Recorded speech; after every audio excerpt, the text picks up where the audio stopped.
အားလုံးပဲမင်္ဂလာပါကျွန်တော်ရဲ့ Chief for Eureka Channel လေးကနေပြန်လည်ကြိုဆိုလိုက်ပါတယ်ဒီကနေ့တင်ဆက်ပေးမှာကတော့ကျွန်တော်ငယ်စဉ်ကလေးဘွားကနေအခုချိန်ထိမယိုးနိုင်တဲ့တရုတ်တဲကားလေးကိုပြန်လည်တင်ဆက်ပေးမှာပဲဖြစ်ပါတယ်ဒီစကားလေးကလည်းကျွန်တော်တို့ငယ်ဘွားမှတ်တရတွေကိုပြန်လည်ယူဆောင်ပေးမှာအသေးစားပဲဖြစ်ပါတယ်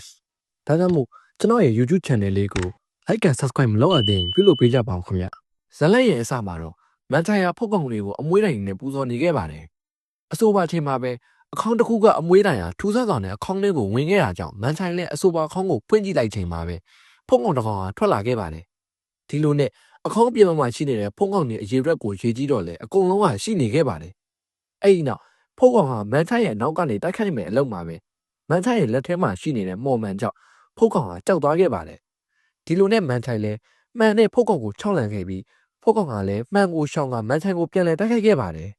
သူတို့နှစ်ယောက်တိုက်ခိုက်နေချိန်မှာအခြားသောဖုတ်ကောင်တွေရဲ့နှစ်ဖူးမှာကတ်ထားတဲ့အဆောင်တွေကလည်းပြုတ်သွားခဲ့ပါတယ်။မန်ထိုင်ကိုဖုတ်ကောင်ကကိုက်မဲ့အလုံးမှာပဲသွားအတူဟာကျွတ်ကျသွားခဲ့ပါတယ်။တကယ်တော့အဆိုပါလူဟာမန်ထိုင်ရဲ့တငယ်ချင်းဖြစ်တဲ့ဆန်မဲဖြစ်ပါတယ်။အဲ့ဒီနောက်ဖုတ်ကောင်အစ်စ်တွေဟာအဆောင်စာရဲတွေကွာသွားတာကြောင့်မန်ထိုင်တို့ကိုတိုက်ခိုက်ခဲ့ကြပါတယ်။ဒီလိုနဲ့ဆရာကောင်းနဲ့သူ့ရဲ့တငယ်ချင်းတို့ဟာဖုတ်ကောင်တွေကိုတိုက်ခိုက်ခဲ့ပြီးအဆောင်တွေပြန်ကက်လိုက်ကဆရာကောင်းရဲ့တငယ်ချင်းဟာလည်းသူ့ရဲ့ဖုတ်ကောင်တွေကိုခေါ်ကအိမ်ပြန်သွားခဲ့ပါတယ်။ဒီလိုနဲ့မနေ့ရောက်တော့ဆရာကောင်းဟာမစ္စတာရန်နဲ့တွေ့ဆုံခဲ့ပြီးသူ့အဖေရဲ့အုပ်ကူကိုရှေ့ဖို့အတွက်ပြောနေခဲ့ပါတယ်။ဆရာကောင်းဟာအုပ်ကူကိုတော့မထိဖို့ပြောပေမဲ့မစ္စတာရန်ကအနှစ်20ကျော်ရဲ့အုပ်ကူကိုရွှေ့ရမှာဖြစ်တာကြောင့်ဆရာကောင်းကိုအကူအညီတောင်းခဲ့ပါတယ်။ဒီလိုနဲ့ဆရာကောင်းဟာလည်း3ရက်အတွင်းရအောင်လုပ်ပေးမယ်လို့ဆိုတာပြောခဲ့ပါတယ်။ဆန်ကတော့သူ့ရဲ့အတော်မိတ်ကပ်ဆိုင်မှာကိုလုံနေခဲ့ပြီးသူ့ရဲ့အတော်ကပြစ်စစာအိမ်ဟာကောင်မလေးမိတ်ကပ်လာဝယ်လိုက်မယ်လို့ဆန်ကိုပြောပြီးထွက်သွားခဲ့ပါတယ်။ခဏနေတော့မစ္စတာရန်ရဲ့သမီးထင်းထင်းဟာရောက်ရှိလာခဲ့ပြီးမိတ်ကပ်လာဝယ်ခဲ့ပါတယ်။ဆန်ကလည်း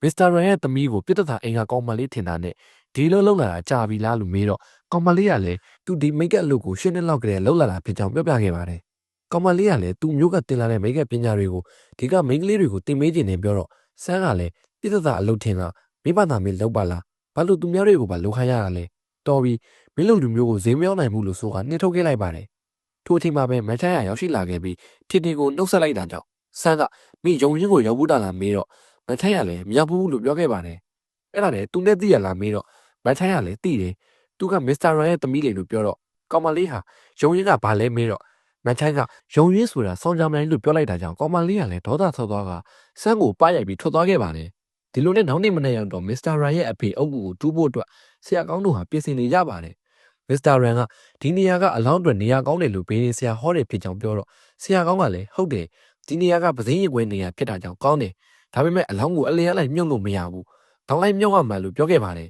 အဲ့နောက်မစ္စတာရန်ရဲ့အဖေအုပ်ကိုတူးပေါ်ခဲ့ကြပြီးအခေါင်းကိုဖိခဲ့လိုက်ပါတယ်ဒီလိုနဲ့မစ္စတာရန်ကအလောင်းကိုဒီနေရာမှာပဲမြင်မြုပ်လို့ရလားမေးတော့ဆရာကောင်းကဒီနေရာကိုပြန်သုံးဖို့တော့မသိတော့ဘူးလို့ပြောဆိုခဲ့ပြီးအလောင်းကိုမိရှို့ဖြစ်ဖို့ပြောခဲ့ပါတယ်ထိုအချိန်မှာပဲမစ္စတာရန်ကမိသက်ကြိုလို့တော့မဖြစ်ဘူးကျုပ်အဖေကမိကြောက်တယ်လို့ပြောဆိုခဲ့ပါတယ်အဲ့ဒါနဲ့ဆရာကောင်းကအလောင်းကိုသူတို့ယူသွားပြီးတင်းတော်တဲ့နေရာတွင်းမှာမြင်မြုပ်မယ်လို့ပြောဆိုခဲ့ပါတယ်ဒီလိုနဲ့အားလုံးကပြန်သွားခဲ့ပြီးဆရာကောင်းကသူ့တပည့်နေရာကိုဒီမှာရှိတဲ့အုတ်ဂူတွေကိုအမွှေးတိုင်ပူဆော်ခဲ့ဖို့ပြောဆိုခဲ့ပါတယ်ဆန်းဟာအုတ်ဂူတစ်ခုပြီးတစ်ခုအမွှေးတိုင်နဲ့ပူဆော်ခဲ့ပြီးအုတ်ဂူတစ်ခုရောက်တော့အုတ်ဂူကပုံကိုကြည့်ကငငယ်ရွယ်နဲ့တေးသွားတာပဲလို့ပြောဆိုခဲ့ပြီးအုတ်ဂူကနေတနာစရာမလိုဘူးလို့ပြန်ပြောလိုက်တာကြောင့်ဆန်းဟာလန့်သွားခဲ့ပြီးထပ်ပြေးချိန်မှာမန်ချိုင်းနဲ့တိုက်မိသွားခဲ့ပြီးမန်ချိုင်းကလည်းတစ်ပတ်သူတစ်ပတ်ရှင်နေတဲ့အမွှေးတိုင်ကိုပြကဆရာကိုတောက်ပြန်ရမယ်လို့ဆိုတာထွက်သွားခဲ့ကြပါတယ်အင်ကိုရောက်တော့ဆရာကောင်းကအမွှေးတိုင်အတူနှစ်ချောင်းနဲ့အရှိတစ်ချောင်းဖြစ်နေတာကဆိုးမပုံကြမဲ့လက္ခဏာပဲဒါမျိုးကတေကန်နေပြတတ်တယ်မစ္စတာရန်လို့မိသားစုတွေမှာတရားရောကတော့တေတော့မယ်လို့ပြောဆိုခဲ့ပါတယ်ဒီလိုနဲ့ဆရာကောင်းကငါအလောင်းကိုစိတ်ပူနေရလို့ပြောဆိုခဲ့ပြီးမန်ချိုင်းနဲ့ဆိုင်းတို့နှစ်ယောက်ဟာအခေါင်းကိုဖွင့်ကြည့်လိုက်ချိန်မှာပဲအလောင်းကပုတ်ပွားလာတာကြောင့်ဆရာကောင်းကကြည့်လိုက်တဲ့အချိန်မှာလက်သေးတွေကလည်းရှည်ထက်လာနေပါပြီဒီလိုနဲ့သူ့ရဲ့တပည့်နှစ်ယောက်ကိုအခေါင်းကိုစီးတားဖို့အတွက်လိုအပ်တဲ့ပစ္စည်းတွေကိုယူခိုင်းလိုက်ပြီးအစီအရင်နဲ့ပြုတ်လို့ထားတဲ့ကျိုးနဲ့သူ့ရဲ့တပည့်တွေကိုအခေါင်းကိုစီးတားခိုင်းလိုက်ပါတယ်ဆရာကောင်းကဒီအလောင်းကဖုတ်ကောင်ပြစ်ဖို့အစပြောနေပြီးအလောင်းကနေဖုတ်ကောင်ဖြစ်လာတာအစွဲလန်းကြောင်ပဲလို့ပြောဆိုခဲ့ပြီးထွက်သွားခဲ့ပါတယ်ဆန်းနဲ့မန်ချိုင်းတို့ကလည်းအခေါင်းကိုစီးတားနေပြီးမန်ချိုင်းကဆန်းကိုစားနောက်ပြီးထွက်ပြေးသွားခဲ့ပါတယ်ဆန်းကလည်းမန်ချိုင်းကိုတပြက်စီးနဲ့ရိုက်မယ်လို့မှမန်ချိုင်းကရှောင်းလိုက်တာကြောင့်ဆရာကောင်းကိုရိုက်မိသွားခဲ့ပြီးဆန်းကလည်းဆရာအပြစ်ပေးခံရမှာကြောက်တာကြောင့်ညနေကြီးအိမ်ပြန်လာခဲ့ပါတယ်လမ်းမှာသူတင်းချိုင်းမှာတော့ငငယ်ရွယ်ရွယ်နဲ့ချစ်စရာလေးလို့ပြောခဲ့တဲ့ကောင်မလေးဟာဆန်းနောက်ကိုလိုက်လာခဲ့ပြီးတနေရာအရောက်မှာတစ်ပင်ခိုင်းနဲ့တိုက်မိသွားခဲ့ပြီးပြုတ်ကြကြံခဲ့တာကြောင့်ဆန်းနောက်ကိုထပ်လိုက်မဲ့အလုံးမှာအဆောက်အဦတွေရှိနေရကြောင်းမလိုက်ပဲထွက်ပြေးသွားခဲ့ပါတယ်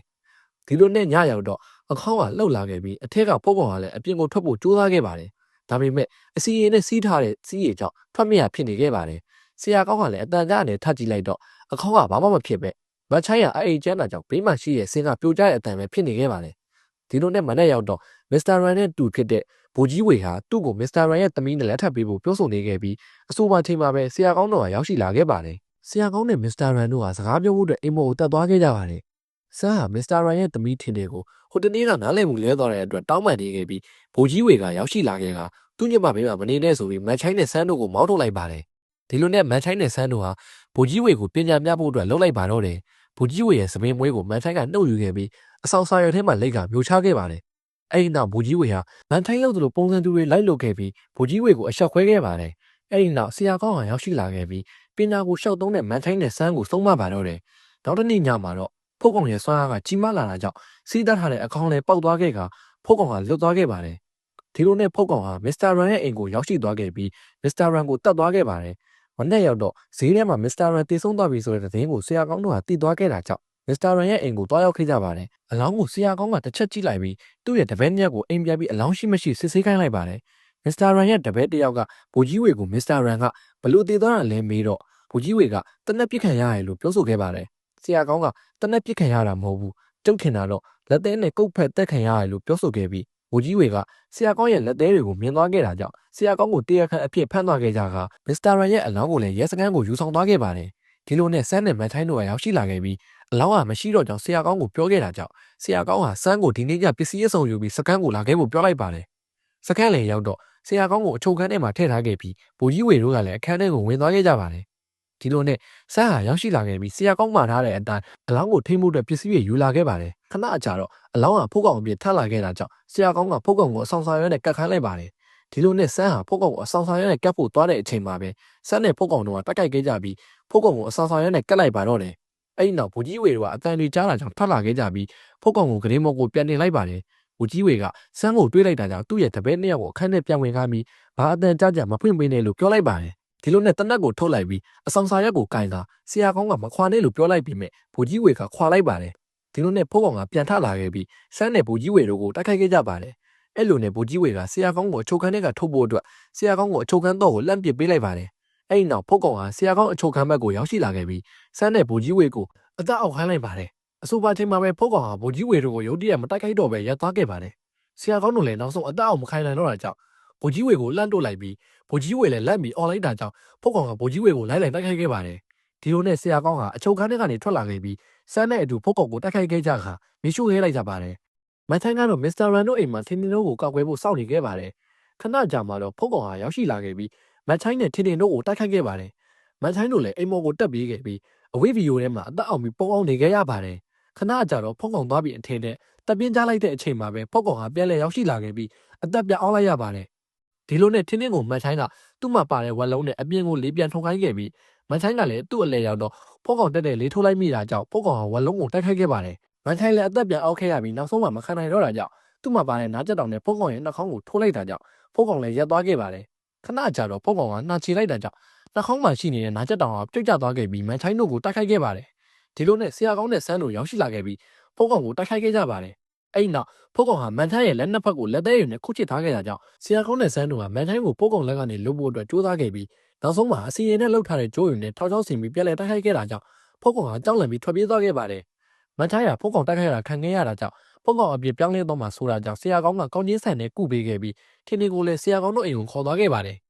်ဆန်းကိုလည်းအိမ်မှာကောင်းချင်းဆန်တွေမရှိတော့တာကြောင့်ဈေးမှာတောဝယ်ခိုင်းလိုက်ပါတယ်ဆန်ရောင်းတဲ့ဆိုင်မိုင်ရှင်ကလည်းကောင်းချင်းဆန်တွေကိုလူတွေတော်တော်များများဟာလာဝယ်နေတာကြောင့်ပစ္စည်းပြတ်သွားမှဆိုပြီးဆန်းကိုကောင်းချင်းဆန်တစ်ဝက်ရိုးရိုးဆန်တစ်ဝက်ရောပြီးထည့်ပေးလိုက်ပါတယ်အိမ်ပြန်လမ်းမှာဆန်းဟာတရဲမကကောင်မလေးအဖြစ်ပြောင်းကမြူဆွဲတာခံခဲ့ရတာကြောင့်အဆိုပါကောင်မလေးနဲ့တူအိမ်ကိုပါသွားခဲ့ပြီးအဆိုပါကောင်မလေးဟာသူ့ရဲ့အစွမ်းနဲ့မိုးရီရွာအောင်ဖန်တီးခဲ့ပါတယ်ဆန်းဟာလည်းပြန်လို့မရခဲ့တာကြောင့်မိုးတိတ်တဲ့စီစောင့်နေခဲ့ပြီးကောင်မလေးတိတ်တဲ့ရေကိုတောက်မိသွားခဲ့တာကြောင့်ဆန်းဟာမြူဆွဲတာခံလိုက်ရပြီးကောင်မလေးနဲ့တူချစ်တင်းတော့ခဲ့ကြပါတယ်မနေ့ရောက်တော့မန်ထိုင်းရဲ့လက်သေးတွေကရှင်းလာခဲ့ပြီးကောင်းချင်းဆန်အချို့ကလည်းမဲသွားခဲ့ပါတယ်အဆိုပါချိန်မှာဗိုလ်ကြီးဝေတို့ရောက်ရှိလာတာကြောင့်မန်ထိုင်းကသူ့ရဲ့လက်သေးတွေကိုမတိအောင်ညှက်ခဲ့လိုက်ပါတယ်အဲ့နောက်ဆန်းဟာရောက်ရှိလာခဲ့ပြီးဆရာကောင်းကညကဘာလို့ပြန်မလာလဲမေးတော့အခြားရွာမှာကောင်းချင်းဆန်တောက်လိုက်ပြီးအပြန်မိုးရီရွာလာတာကြောင့်အိမ်တိုင်းမှာမိုးခုန်နေခဲ့တာလို့ပြောခဲ့ပါတယ်ဆရာကောင်းလည်းဆန်းရဲ့လက်ဘေးမှာမတင်ကားစရာတွေ့သွားခဲ့ပါတယ်အဲ့ဒီနောက်ဗိုလ်ကြီးဝေကိုမင်းကဒီကိုဘာလာလောက်တာလဲမေးတော့ဗိုလ်ကြီးဝေကလည်းဆရာကောင်းနဲ့တူဖောက်ကောင်ဖမ်းကျင်တို့ဒီကိုလာခဲ့ရလို့ပြောခဲ့ပါတယ်ဆရာကောင်းကလည်းငါလိုက်လို့မရဘူးမ မန်ချိုင်းတို့ကိုစိတ်ကူပေးရအောင်မယ်မင်းတို့ဖုတ်ကောင်ကိုစွတ်ဆိုပြီးမှောင်တဲ့နေရာမှာရှာဖို့ပြောလိုက်ခဲ့ပါတယ်ဒီလိုနဲ့ဆရာကောင်းကဆန်းရရင်ဘက်မှာအဆောင်ကိုဆွဲပေးလိုက်ပါတယ်ခဏကြာတော့ဆန်းဟာနိုးလာခဲ့ပြီးကျွန်တော်အိတ်နေတာဘယ်လောက်ကြာပြီလဲမေးတော့ဆရာကောင်းကမင်းအိတ်နေတာတနေ့ကုန်ပဲလို့ပြောခဲ့တာကြောင့်ဆန်းဟာလည်းသူ့ရဲ့အတော်ကအင်ကိုပြန်မလာတာကြောင့်စူခံရမှဆိုပြီးပြန်အောင်မယ်လို့ဆိုတာထွက်လာခဲ့ပါတယ်ဆရာကောင်းလည်းဆန်းတော်ကိုနောက်ရောက်ခံလိုက်သွားခဲ့ပြီးတဲမရှိရဲ့နေရာကိုရောက်သွားခဲ့ပါတယ်တဲမအိမ်ရောက်တော့ဆန်းတော်ကိုတဲမကတ်တဲ့အချိန်မှာပဲဆန်းရဲ့ရင်ဘက်မှာရှိတဲ့အဆောင်ကြောင့်တဲမလွင့်ထွက်သွားခဲ့ပါတယ်ဒီလိုနဲ့ဆန်းကသူ့ရဲ့ရင်ဘက်ကအဆောင်ကိုတွေ့ရကြောင်းဖျက်ပစ်ခဲ့လိုက်ပါတယ်ဆရာကောင်းကလည်းသူ့မှာပါတဲ့မော်ဒါနဲ့တဲမကိုစတင်တိုက်ခိုက်ခဲ့ပါတယ်ဆန်းကလည်းတဲမရဲ့ထိချုပ်တာခံရတာကြောင့်ဆရာကောင်းကိုပြန်လည်တိုက်ခိုက်ခဲ့ပါတယ်အဲ့ဒီနောက်တဲမထွက်ပြေးသွားခဲ့ပြီးသူတို့ရှိတဲ့အိမ်ကလည်းအိမ်ပြကြီးဖြစ်နေခဲ့ပါတယ်အိမ်ရောက်တော့ဆရာကောင်းကဖုန်းကောင်အစိမ့်မိရဲ့သူနဲ့တဲမဖမ်းဆီးတာခံရတဲ့သူနဲ့လို့ဆိုကဆန်းနဲ့မန်ချိုင်းတို့ကိုစုနေခဲ့ပါတယ်ဆရာကောင်းကလည်းတဲမဒီနေ့ညထက်ရောက်လာခဲ့အပြတ်ရှင်းပေမယ်လို့ပြောဆိုခဲ့ပါတယ်ညရောက်တော့ဆရာကောင်းကဝစ်စုံပြေးနဲ့အိမ်ပြင်မှာထိုင်ဆောင်နေခဲ့ပြီးဆန်းကိုလည်းအိမ်ထဲမှာဖမ်းချုပ်ထားခဲ့ပါတယ်ထိုချိန်မှာပဲမန်ချိုင်းကဖုန်းကောင်ဖြစ်လို့နီးနေပြီးအိမ်ပြင်မှာလည်းတဲမရောက်နေခဲ့ပါတယ်မန်ချိုင်းကလည်းဆန်းကိုတိုက်ခိုက်ခဲ့ပြီးဆန်းကလည်းမန်ချိုင်းလက်ထဲကနေထွက်ပြေးဖို့ကြိုးစားခဲ့ပေမယ့်သူ့ကိုကြိုးတွေတုပ်ထားခဲ့တာကြောင့်ထွက်ပြေးမရဖြစ်နေခဲ့ပါတယ်အပြစ်ဘက်မှာလည်းဆရာကောင်းကတဲရဲမနဲ့တိုက်ခိုက်နေခဲ့ပြီးအထဲမှာလည်းဆန်းဟာမန်ထိုင်းလက်တွေကနေထွက်ပြေးဖို့ကြိုးစားနေခဲ့ပါတယ်တဲရဲမကလည်းအိမ်ထဲကိုမရရအောင်ဝင်ခဲ့ပြီးဆန်းကိုတိုက်ခိုက်နေတဲ့မန်ထိုင်းကိုပြန်လည်တိုက်ခိုက်ခဲ့ပါတယ်ဒီလိုနဲ့ဆရာကောင်းကအထဲကိုဝင်လာခဲ့ပြီးဖုတ်ကောင်ပြစ်လူနီးနေတဲ့မန်ထိုင်းကိုထိန်းကတဲရဲမနဲ့တိုက်ခိုက်နေခဲ့ပါတယ်တဲရဲမဟာဆန်းကိုခေါ်ပြီးထွက်ပြေးမယ်အလုံးမှာပဲဆရာကောင်းကသူ့ရဲ့ဝိယုံနဲ့ဖမ်းချုပ်ခဲ့လိုက်ပြီးတဲရဲမကိုတတ်ဖို့လုပ်ခဲ့ပါတယ်ထိုချိန်ပါမဲ့ဆန်းဟာတတ်လိုက်တာကြောင့်ဆရာကောင်းကလူနဲ့ဝိညာဉ်ပေါင်းလို့မရဘူးဆိုတာမင်းမသိဘူးလားလို့ပြောက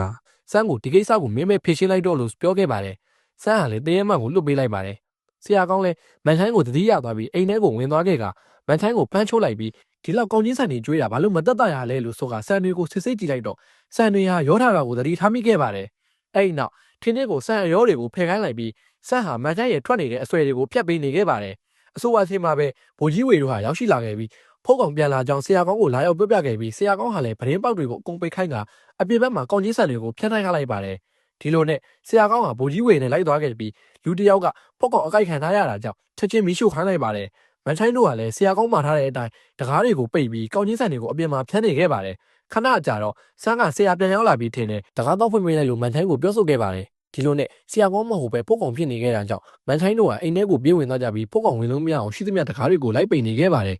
ဖုတ်ကောင်ကကောင်းချင်းဆန်ကိုနေမိရကြောင်းကောင်းချင်းဆန်တွေကလည်းမဲသွားခဲ့ပြီးဖုတ်ကောင်ရဲ့ခြေဟာကြံနေခဲ့ပါတယ်ဒီလိုနဲ့ဆရာကောင်းတို့ကရောက်ရှိလာခဲ့ပြီးဖုတ်ကောင်ရဲ့ခြေဟာကိုတွေးခဲ့ရကြောင်းဆန်းတို့ကိုတကားဖွင့်ခိုင်းလိုက်ပြီးဖုတ်ကောင်ကိုတိုက်ခိုက်ခဲ့ဖို့အတွက်ဆန်းကိုလိုအပ်တဲ့ပစ္စည်းတွေကိုယူခိုင်းကဗိုလ်ကြီးဝေတို့ကိုအိမ်ထဲမှာနေခိုင်းခဲ့လိုက်ပါတယ်ဆန်းနဲ့ဆရာကောင်းတို့ကအလောင်းနေထားတဲ့အခန်းထဲကိုတွားရောက်ခဲ့ပြီးဖုတ်ကောင်ဟာအိမ်ခေါမိုးပေါ်ကနေမန်ချိုင်းတို့ရှိတဲ့ဘက်ကိုတွားရောက်နေခဲ့ပါတယ်ဗိုလ်ကြီးဝေနဲ့မန်ချိုင်းတို့ဟာလည်းအိမ်ထဲမှာရှိသမျှတကားတွေကိုအကုန်ပိတ်နေခဲ့ပြီးဒေဟာပြပဒေးပေါက်ပိတ်နေဖို့ကြံနေခဲ့လို့ဆန်းနဲ့ဗိုလ်ကြီးဝေတို့ဟာတွားရောက်ပိတ်ခဲ့ကြပါတယ်အဆိုပါချိန်မှာပဲဖုတ်ကောင်ကလေယာပြပဒေးပေါက်ကနေအိမ်ထဲကိုရောက်ရှိလာခဲ့ပြီးမန်ချိုင်းတို့ကိုတိုက်ခိုက်ခဲ့တာကြောင့်ဗိုလ်ကြီးဝေတို့လည်းထွက်ပြေးနေခဲ့ပါတယ်အဲ့နောက်ဆရာကောင်းနဲ့ဆန်းတို့ဟာဖုတ်ကောင်ကိုပြန်လည်တိုက်ခိုက်ဖို့အတွက်အိမ်ထဲကိုရောက်ရှိလာခဲ့ပြီးဖုတ်ကောင်ဟာလည်းစွမ်းအားကြီးလွန်းတာကြောင့်ဆရာကောင်းတို့လည်းမနိုင်ခဲ့ကြပဲဖြစ်နေခဲ့ပါတယ်